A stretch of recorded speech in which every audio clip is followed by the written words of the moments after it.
Entonces, solamente vamos a recordar de manera general, ¿no?, esta parte del diagnóstico que es muy importante, porque en reacciones alérgicas no es suficiente con conocer el tratamiento, ¿no? Es decir, no es suficiente con conocer qué medicamentos vamos a utilizar para cada uno si es que no sabemos hacer el diagnóstico, ¿no? Y algunas formas de reacciones alérgicas no son tan sencillas de diagnosticar, ¿no? Se pueden confundir con otros diagnósticos.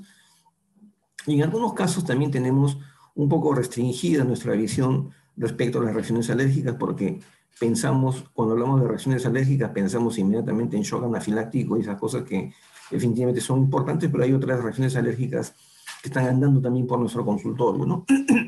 Y precisamente he modificado algunos detalles de esta clase, porque conversaba con mi hijo, ¿no?, de 10 años, ¿no?, y le digo, voy a hacer clases, ¿no?, una clase de reacciones alérgicas.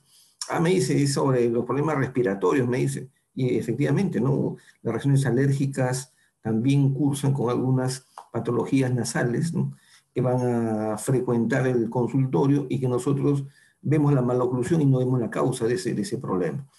Entonces, un tema importante, central aquí, es el de naturaleza de la enfermedad, es decir, saber cuando hay un cambio en el paciente, ¿no? Si es un cambio local es más sencillo, ¿no? Se le hinchó la cara, vemos una reacción causal, ¿no?, causa-efecto, ¿no? Pero cuando el paciente pierde el conocimiento, no sabemos por qué pierde el conocimiento, ¿no? Es decir, se desmaya, se desploma y no sabemos qué hacer porque no conocemos la fisiopatología de lo que tenemos delante, ¿no? Que puede ser, pues, estar desde un extremo, desde una lipotimia, ¿no?, que es una forma leve de shock, ¿no?, hasta llegar inclusive a una muerte súbita, y nosotros estamos alentando al paciente que se tranquilice porque todo va a pasar, ¿no?, como le voy a comentar ya más adelante. Entonces, el identificar la naturaleza de la enfermedad es muy importante, ¿no? Para tener éxito en cualquier tratamiento odontológico en general, tenemos que tener en cuenta que la parte central de todo esto es ver, como digo siempre, es el éxito desde la perspectiva del paciente. Lo que el paciente quiere es que le solucionen sus cosas, ¿no? Dentro de uno de esos elementos, que es el diagnóstico prequirúrgico, está lo que estamos hablando ahora, que es la naturaleza de enfermedad. Es decir, el paciente viene con un problema X, ¿no?, y tenemos que saber cuál es la posible causa, ¿no?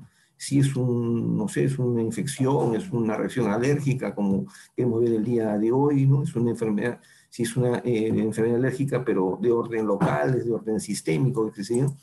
Entonces, tenemos que tener ciertos parámetros clínicos, ¿no? Porque todo esto es clínico.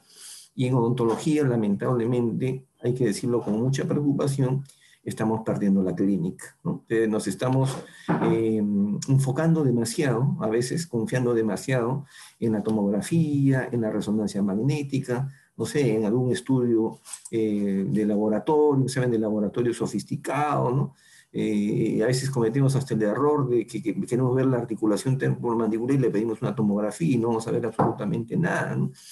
Y cosas así, ¿no? Porque no sabemos relacionar, gracias, no sabemos relacionar los signos y síntomas del paciente con la enfermedad en sí, ¿no? Y acá tenemos agrupadas a los 7 grandes grupos de enfermedades, ¿no?, que pueden presentarse en nuestro paciente, ¿no?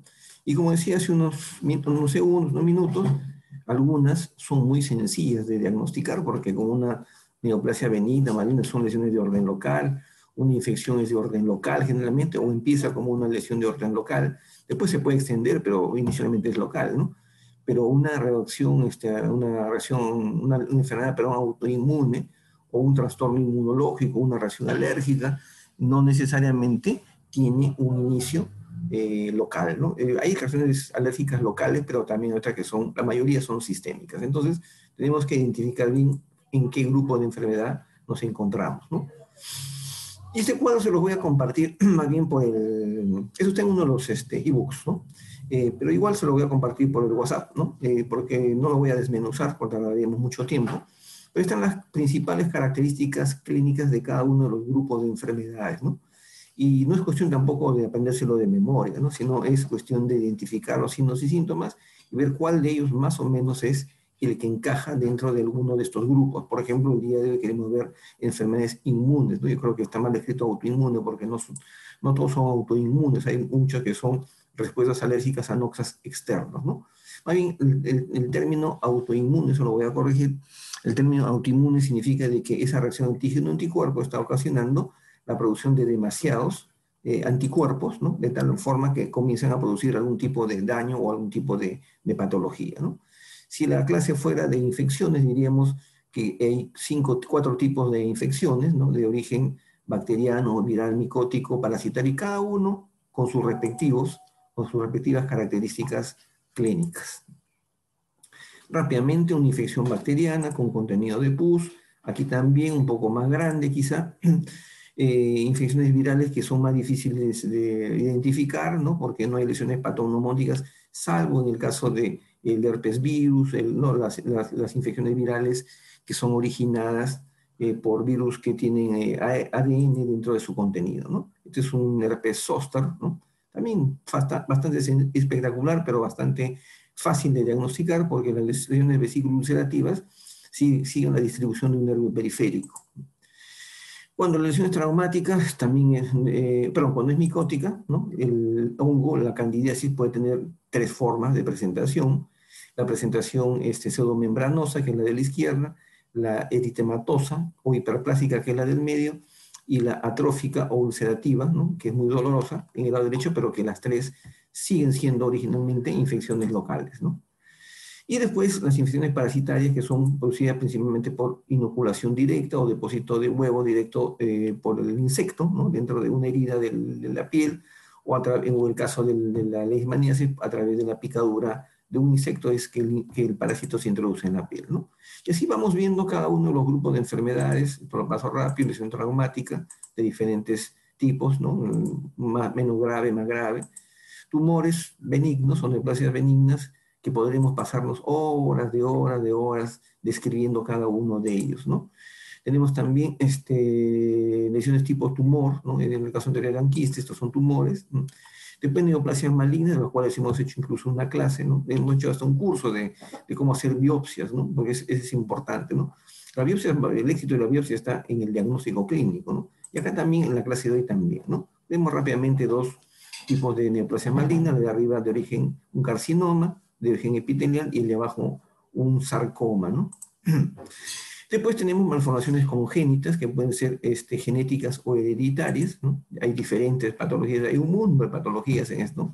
Este es un paciente con displasia ectodérmica, este es una enfermedad de Cruzón, en este caso sí es hereditario, ¿no? Y podemos también encontrar una diversidad de enfermedades, ¿no? Bueno, es una... Vamos a avanzar esto de acá. Acá, ¿no? Enfermedades sistémicas, el caballero anterior era un paciente diabético que no sabía que era diabético, ¿no? En este caso es diferente, es una paciente a quien le habían colocado, creo que 10 o 12 implantes en la boca, todos se cayeron, ¿no? En la maxila se cayeron toditos, ¿no? 10 arriba en la maxila y otros tantos en la mandíbula, y cuando vino desde otro país, ¿no? Acá al Perú para colocarse los implantes aquí en el Perú, le pedí su tomografía, una tomografía nueva, y lo primero que hice fue ver no solamente el tamaño de los rebordes alveolares, que es muy fácil de medir, ¿no? Sino ver que encontré algo que era inusual, y es que existen demasiados espacios de poca densidad en la maxila de esta esta señora, ¿no? Bastantes espacios lacunares, zonas de poca calcificación, y que lógicamente, miren esta imagen donde dice 6.67, parece que hubiera pues una lesión aparentemente quística, son zonas de osteoporosis, ¿no? Entonces, tenemos que ver más allá, ¿no? Más allá de la tomografía, ¿no?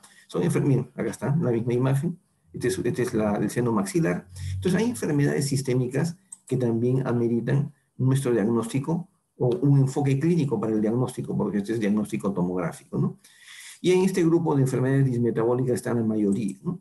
Y termino, ¿no? Hablando de las, vuelvo a repetir, voy a cambiar, no es autoinmune necesariamente, son enfermedades inmunológicas o trastornos del sistema inmune. Por ejemplo, autoinmune es el afta, ese sí es autoinmune, pero el de acá abajo es una necrosis que la vamos a explicar con más detalle ahora en la clase, es una reacción tipo Artus, ¿no? Que es una reacción antígeno-anticuerpo en la cual el sistema, el complemento está alterado, de tal manera pues que se produce una necrosis local, ¿no? Que puede ser pequeña, puede ser mediana como la que está acá, o puede ser tan inmensa como la mitad, o de todo el paladar o toda la maxila, ¿no? Entonces hay enfermedades inmunológicas, ¿no? O trastornos del sistema inmune, como este, por ejemplo, miren, este es totalmente diferente, este es un edema angioneurótico o edema de Quinn producido por una reacción alérgica a la penicilina, ¿no? Entonces, tenemos que conocer un poco más de clínica para poder llegar al diagnóstico, ¿no? Por eso estábamos dando un poco de vueltas, como se dice, por un mapa de patologías para llegar justamente al final al diagnóstico que en este caso nos interesa el día de hoy, ¿no? Esta es una señora que tuvo que tuvo mala suerte, no está mal dicho que sea mucha mala suerte. Tuvo mala suerte porque inicialmente tenía una tercera molar, intentaron extraérsela, tenía mucha condensación ósea, ahí fue donde yo la conocí, les traje la pieza dentaria, se le produjo un hematoma posoperatorio, ¿no? Inmenso, le di medicación, tan mala suerte tuvo la señora que se le produjo una reacción alérgica, se le produjo una urticaria, es decir, todo le dio a la pobre señora. Entonces, durante el camino se le tuvo que dar diferentes tratamientos de acuerdo al problema, ¿no? Porque cuando me viene la señora con una serie de manchas, ¿no? Bueno, entonces son manchas seniles, ¿no? Pero que tenía una serie de lesiones vesiculares, inicialmente unas vesículas con pápulas en la región del cuello, que fueron disminuyendo, ¿no? Porque le di el tratamiento antihistamínico, porque inmediatamente identifiqué las lesiones como una reacción alérgica local, ¿no? Una urticaria, una reacción tardía, ¿no? Que, como es natural, el diagnóstico es clínico, ¿no? Entonces, eso es lo que nosotros tenemos que tener en cuenta, ¿no? Entonces, como conclusión, esta parte es rapidísima, le paso rápidamente, no me he querido demorar mucho en esto. Lo importante en el manejo de las reacciones alérgicas es el conocimiento clínico de la patología que trae el paciente. Entonces, ya en alguna oportunidad, de repente, si alguno está en un curso anterior o de pronto hemos tenido algún contacto en un momento determinado, se acordarán que existen formas de llevar adelante un examen clínico adecuado, ¿no? No es cuestión de sentarlo al paciente y ya, ¿no? Primero tenemos que hacer una entrevista, ¿no? Es decir, sentarnos a conversar tranquilamente con el paciente y mientras el paciente nos va contando, ¿no? Las cosas que ha sentido, que ha tenido, como el curso del problema que ha tenido él o ella, ¿no? También nos ha comentado qué medicamentos está tomando o ha tomado y qué cosa es lo que siente en este momento. Es una entrevista, en todo caso, semiestructurada que nos va a servir a nosotros para poder obtener esa información clínica de parte del paciente.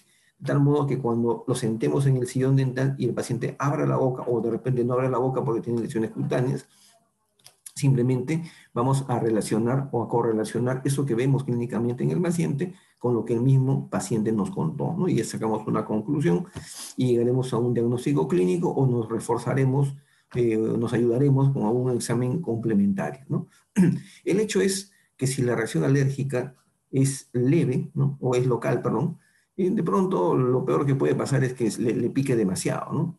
O que tenga lesiones papulares que le formen el rostro por algunos días, ¿no? Pero hay otras patologías que no nos dan tiempo para reaccionar, entonces el diagnóstico clínico tiene que ser inmediato, ¿no? De tal manera que la naturaleza de la enfermedad, para concluir esta parte, es muy determinada la naturaleza de la enfermedad, es decir, el origen, ¿no? El origen del problema que trae el paciente es fundamental, primero para estar seguros que estamos o tenemos al frente a una reacción alérgica, y segundo lugar, para saber si el tratamiento que le vamos a dar realmente lo va a curar o no lo va a curar de este problema, ¿no? De todas maneras, vamos adelantando una invitación para las próximas semanas, ¿no? Estamos saliendo de un escenario electoral, qué sé yo, pero tenemos que voltear nuestra mirada nuevamente a lo que es nuestro trabajo diario en la consulta, porque al margen de la situación política nacional, nosotros tenemos que seguir trabajando y,